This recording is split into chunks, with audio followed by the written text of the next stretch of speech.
Cash conversion क्या होता है, आज हम इसी के बारे में जानेंगे। मैंने पूरा डिटेल लिख रखा है आपको बताने के लिए पूरा, तो आपको बता दूं कैश कन्वर्जन क्या होता है। सबसे पहले आप समझिए कैश कन्वर्जन मतलब होता क्या। कैश कन्वर्जन यहाँ पे इसका पता चलता है कंपनी की इन्वेंट्री, यानी कि कंपनी कितना एडवांस में काम बना के मतलब अपना सामान रखी हुई है, जो भी उसको कोई भी कंपनी हो जो सामान सेल करती है तो वो एडवांस में कितना रखी हुई है, और जो बना के रखी है वो कितना समय में निकल रहा है। ऐसा नहीं है कि रख लिया तो रखा ही है, निकल ही नहीं रहा, ठीक है।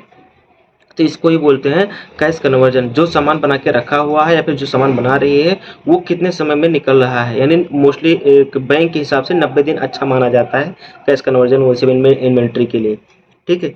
तो यहाँ पे अन्य साधनों में किए गए निवेश के नकद में औसतन बदलने में कितने समय लगते हैं, ठीक है। यहाँ पे जो सामान रखा हुआ है अगर उसको सेल हुआ या नहीं हुआ, लेकिन जो पैसे लेने हैं वो कैश में कितना कन्वर्जन आ रहा है, मायने ये भी रखता है। सबसे बड़ा मायने ये रखता है कि जो आपने इन्वेंट्री बना के रखी हुई है 90 दिन की अगर एक्स्ट्रा है आपके पास तो वो उसको, क्योंकि तो आपका लग गया पैसा, अब वो वापस आएगा कैसे, कोई खरीदेगा तभी तो वापस आएगा। तो वो उसको सामान को बेच के जो कैश आना है, जो प्रॉफिट आना है वो कितने दिन में आ रहा है। अमूमन ये 90 दिन के लिए अच्छा माना जाता है, उससे ज़्यादा नहीं माना जाता है इन्वेंट्री में।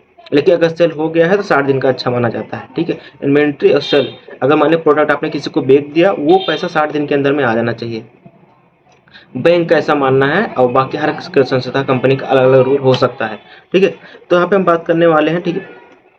और यहाँ पे देखिए दूसरी बात यह है कि सीसी बेहतर नकदी और तेजी में वर्किंग कैपिटल का रिसाइकलिंग होता है। अब इससे इससे ये देखिए पॉइंट देखिए, पहला नंबर है कि अगर वहाँ से प्रॉफिट आएगा, जो पैसा आएगा तभी आप अगला प्रोडक्ट तैयार करोगे, तभी अगले कस्टमर को आप दोगे। अगर पीछे से ही लेट होगा तो फिर आपका भी सामान लेट हो जाएगा, ठीक है।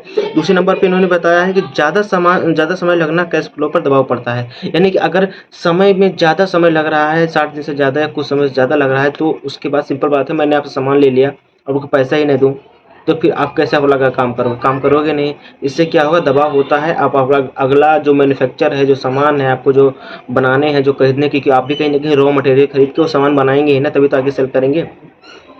तो इससे दबाव पड़ता है, तो ये इसको बराबर रखना चाहिए, औसतन माना जाना चाहिए, ठीक है, जितना जल्दी हो सके। और अच्छी बात है अमूमन, लेकिन कोई क्या B2B में ऐसे मोस्टली चलता है, लेट लपेट पेमेंट तो होती ही है, ठीक है। तीसरे नंबर पर इन्होंने बताया ज़्यादा समय लगना कैश फ्लो पर दबाव है। इसी मैट्रिक में कंपनी का कार्यशील पूंजी जो है प्रबंधन की बेहतर बना सकती है, अच्छा बना सकती है।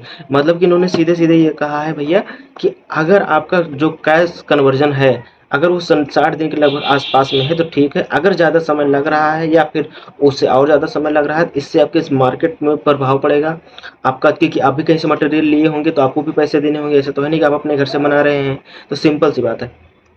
तो इसी बात को आप समझिए कि भैया अगर आपका जो साइकिल है, जो आप मटेरियल आप भी खरीद रहे हैं, फिर उसको असेंबल जो भी कर रहे हैं उसको एक आकार दे रहे होंगे, जो भी कर रहे हो आप बना रहे हैं, उसके बाद आगे बेच रहे हैं, जा रहा है, तो वो साइकिल जो चलना चाहिए। अगर वो साइकिल नहीं चल रहा है तब आपकी दबाव होगा और आपकी कंपनी बंद होने के चांसेस होते हैं। इससे अगर वो साथ में अगर ये इतना है, साथ में अगर मार्केट में भी लिस्ट है तब आपके शेयर यहाँ पे गिरने के चांस बढ़ जाते हैं, ठीक है। यहाँ पे जो होता है शेयर मार्केट में से इसका शेयर चांस गिर जाता है। निवेशक के लिए अच्छी बात नहीं है। कोई बोर्ड मेंबर होगा फिर वो दबाव होगा, बाद में विवाद होगा, अंदर में बहुत सारी बातें होने लगती हैं। और जो बड़े बड़े निवेशक हैं वो सब यही सारे चीज़ें देखते हैं, ठीक है। बाकी वीडियो अच्छा लगा हो तो लाइक कर दीजिएगा, चैनल को सब्सक्राइब कर दीजिएगा। मिलते हैं नेक्स्ट वीडियो में। जय हिंद।